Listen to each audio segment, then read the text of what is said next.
Tomas i drugari.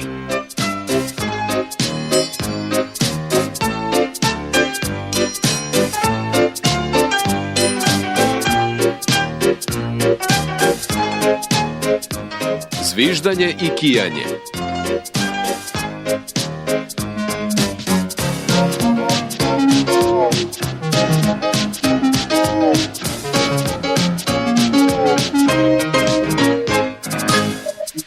Gordon je bio ljut.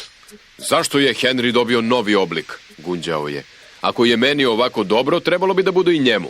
Nauživao se u odmaralištu, ostavio nas da radimo njegov posao i sad samo priča o tome koliko se dobro osjeća. Sramotno.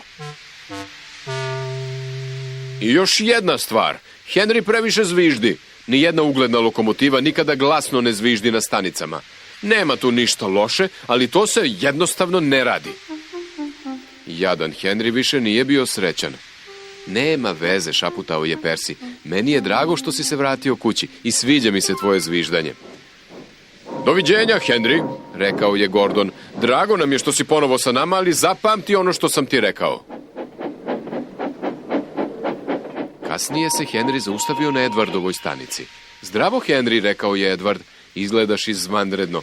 Bilo mi je drago kad sam juče čuo tvoj veseli zvižduk. Hvala, Edwarde, nasmešio se Henry. Šš, čuješ li? Zvuči mi kao Gordon, rekao je Edward.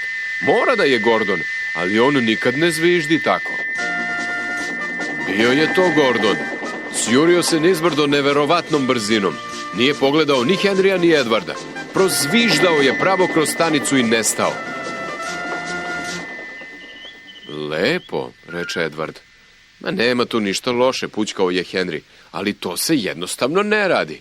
A onda je ispričao Edwardu šta mu je rekao Gordon.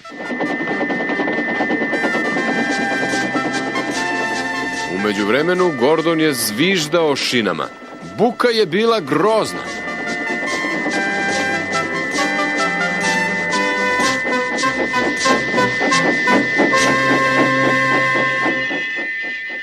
Na stanici su svi pokrili uši i debeli kontrolor je uradio isto. Vodite ga odavde, naredio je, i prekinite tu buku. Gordon je otišao tužno pućkajući, ali nije prestao sa zviždanjem sve dok se majstor nije